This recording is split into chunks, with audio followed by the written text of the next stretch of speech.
YouTube చూస్తున్న అందరికీ యొక్క నమస్కారం. ఇప్పటివరకు మనం చాలా మైనింగ్స్ అనేవి చేసాం. ఫైకాన్, సిద్రా. ఫైకాన్ అయితే ఆల్రెడీ దగ్గరలోకి వచ్చేసింది. చాలామంది మిస్ అయ్యారు. ఇప్పుడు కాయిన్ కొనుక్కోవాలన్నా కూడా హై ఫ్రీస్ అనేది ఎక్కువైంది. ప్రజెంట్ అయితే మనకి అందుబాటులో ఉండే కాయిన్ ఏంటంటే సిద్రా కాయిన్. ఈ సిద్రా కాయిన్ ఇప్పుడు కూడా ఇంకా మీకు టైం ఉంది.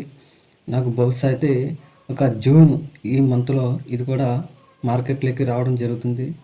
మనం ఇప్పుడు ఏం చేయాలంటే మనకి ఫ్రీ మైనింగ్గా వస్తున్నాయి కాబట్టి ప్రతి ఒక్కరు కూడా సిద్రాలో జాయిన్ అయ్యి కాయిన్స్ అనేవి మైనింగ్ చేసుకోండి.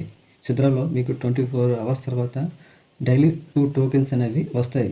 సిద్రా కూడా పిఐ నెట్వర్క్ తర్వాత మంచి ప్రాజెక్టు, హై లెవెల్ ఇన్కమ్ వచ్చే అవకాశం ఉంది.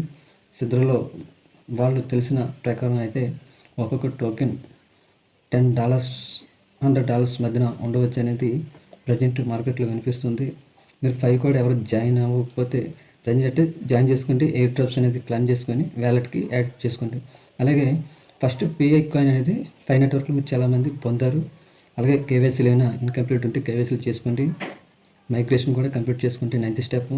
ఎందుకంటే ఈ మంత్ 28 వరకు మాత్రమే డెడ్లైన్ అనేది ఇవ్వడం జరిగింది. ఫర్దర్గా సెకండ్ మైగ్రేషన్ అయితే అప్పుడు కూడా మీరు చేసుకునే అవకాశం అయితే ఉన్నట్టుగా తెలుస్తుంది. అది మనకి రేపు అంటే ఫిబ్రవరి 20న తెలియడం జరుగుతుంది. ఇంకో మూడో యాప్ చూసుకున్నట్టయితే బిట్కాయిన్ మైనింగ్. ఇందులో కూడా మీరు జాయిన్ అవుతే ఇందులో కూడా డైలీగా 35 యాడ్లు అనేవి ఉంటాయి. మీరు ఈ యాడ్లు కానీ కంప్లీట్ చేసుకున్నట్టయితే ఈ టాస్క్ మీకు స్పీడప్ అనేది పెరుగుతుంది. కాయిన్ అనేది డైలీ మైనింగ్ అవుతుంది. ఈ మూడోట్లు కూడా మీరు ఎటువంటి ఖర్చు అనేది పెట్టనవసరం లేదు. మీకు ఫ్రీగా సంపాదించే అవకాశం అవుతుంది. చాలామంది కూడా ఫ్రీగా సోషల్ మీడియా ఉపయోగిస్తున్నాం కాబట్టి అందరూ కూడా ఫ్రీ మైనింగ్ అనేది చేసుకోండి. అలాగే ఈ 3 యొక్క లింక్లు నేను డిస్క్రిప్షన్లో యాడ్ చేస్తాను. ఇంట్రెస్ట్ ఉన్న వాళ్ళు ఎవరైనా కూడా మీరు జాయిన్ అవ్వచ్చు. ఫ్రీగా మైనింగ్ చేసుకోవచ్చు. మీ ఫ్రెండ్స్ కూడా ఇందులో జాయిన్ చేయవచ్చు. ఓకే ఫ్రెండ్స్, ఇది ఈరోజు అప్డేట్. మరొక అప్డేట్తో ముందు ఉంటాను. Thank you for watching.